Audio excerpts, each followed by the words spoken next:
m'appelle Maxime Simon et je suis Sales Engineer chez Snowflake en France. Voyons ensemble comment connecter Power BI à Snowflake, modéliser un jeu de données avec une table de faits et 3 tables de dimensions, et ensuite créer un tableau de bord. Vous vous connectez d'abord à Snowflake depuis Power BI. Vous pouvez retrouver les informations nécessaires pour se connecter à Snowflake en bas à gauche de votre compte, dans la partie Account, et copier l'URL vers votre compte. Une fois que vous avez cette URL, vous venez l'indiquer dans Serveur, dans la connexion Power BI, et n'indiquez pas HTTPS. Vous devez ensuite écrire la warehouse qui va être utilisée pour calculer les requêtes depuis Power BI. Une fois que c'est fait, vous avez un navigateur qui s'affiche et qui montre les différentes bases de données, schémas, tables et vues auxquelles votre utilisateur a accès. Dans mon cas, je vais récupérer la base Bikes avec les tables Bikes, Paiement, Rider, Station et Trips.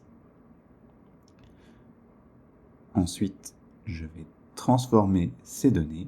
La connexion peut être de type import ou direct query. Dans ce cas-ci, je vais envoyer toutes les requêtes directement à Snowflake au travers d'une connexion en type direct query. Nous avons d'abord une preview des données qui s'affichent pour ma table Trips.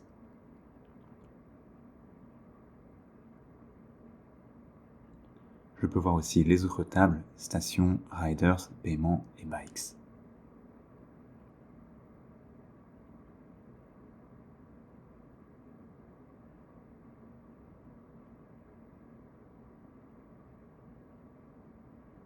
On va créer un modèle visuellement dans Power BI Desktop.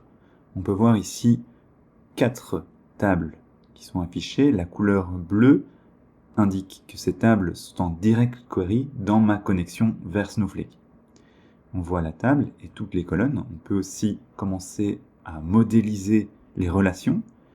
Je vais lier ma table station et ma table trips par la colonne station ID.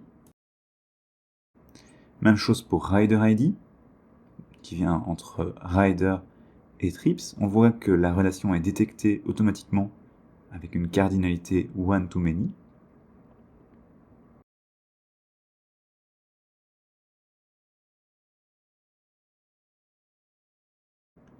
On va faire la même chose pour paiement, avec Payment ID qu'on vient relier à Payment ID dans Trips.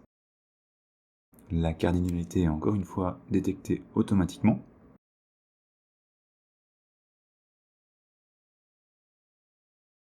Et même chose pour la dernière table, Bikes, on va lier avec Bike ID. Ces relations entre les tables sont essentielles car elles permettent à Power BI de générer efficacement les jointures entre les tables. On peut faire un layout automatique et venir ensuite adapter le layout dans Power BI pour pouvoir facilement traiter les données. On voit une table de faits Trips qui contient de nombreuses transactions et puis 4 tables de dimensions, Riders, Bikes, Paiements et Stations.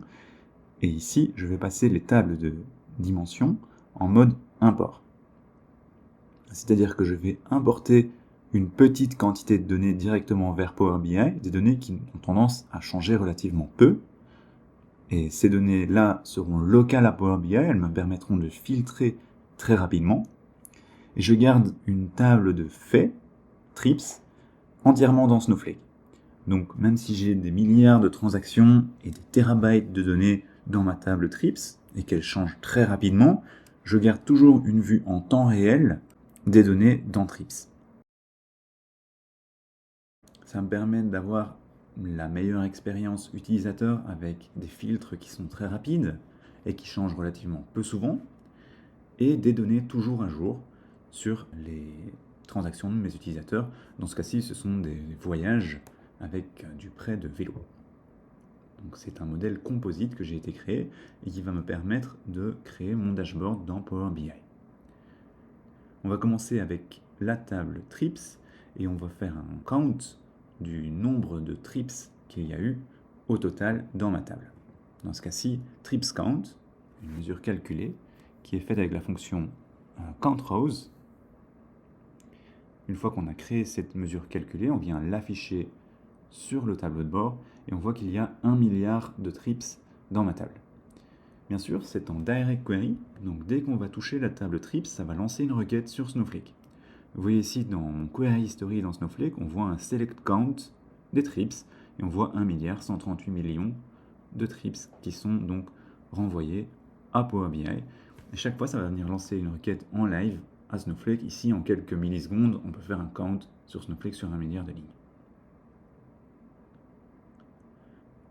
Ensuite, on va faire la même chose, mais avec le nombre de riders. Donc, le nombre de clients qui sont venus louer des vélos, dans ce cas-ci. La table riders est importée dans Power BI, donc quand on vient faire un distinct count sur les riders, cette requête va s'exécuter localement dans Power BI. Rien n'est envoyé à Snowflake dans ce cas-là. Donc le rider counts, ici 100 000 riders, s'exécute localement dans Power BI. On va faire la même chose pour les autres dimensions. On va commencer avec le nombre de bikes. Donc c'est aussi une dimension qui est importée localement dans Power BI. Donc, si je crée une nouvelle mesure qui s'appelle bikes count et que je la définis comme distinct count du nombre de bikes, ça va s'exécuter localement dans Power BI. Et on voit que j'ai 10 000 vélos dans mon parc de vélos. Et finalement, le nombre de stations qui sont desservies par mes vélos, on va faire la même chose avec un station count qui va s'exécuter localement dans Power BI. Distinct count des stations. La mesure est créée, on vient sélectionner la mesure et la mettre sur le tableau de bord. On a 890 stations qui sont desservies par mes vélos.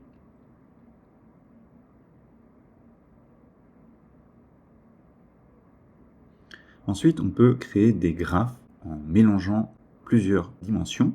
Dans ce cas-ci, bike counts by bike type, donc entièrement contenu dans la table bike, c'est-à-dire que ça va se calculer localement sur le poste de travail de l'utilisateur Power BI. Ou par exemple, le nombre de clients par member type. Si on a différents types de membres, par exemple des passes, single ride, ou bien des clients répétitifs, on peut venir calculer localement des informations sur nos clients.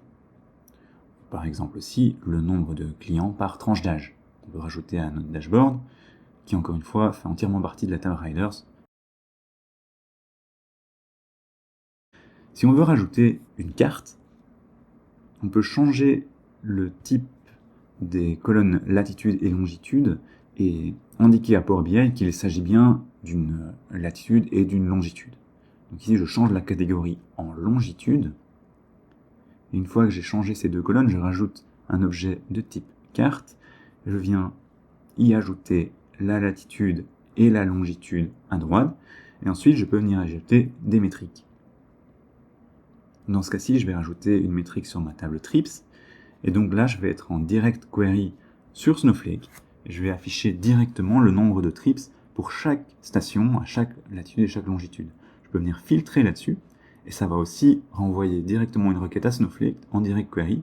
Le nombre de trips pour par exemple des membres d'un certain âge, on voit qu'on change ici le nombre de trips, on a des filtres sur chaque catégorie. Même chose si on filtre sur une station en particulier, on a le nombre de trips qui sont allés à cette station, qui sont directement envoyés vers Snowflake. Donc dans le Query History, on peut voir que de nouvelles requêtes ont été émises et que Power BI communique directement avec Snowflake. On voit qu'en 29 millisecondes, la requête est renvoyée de Snowflake vers Power BI et elle contient le where station ID égale 519 qui est celle que j'avais sélectionnée.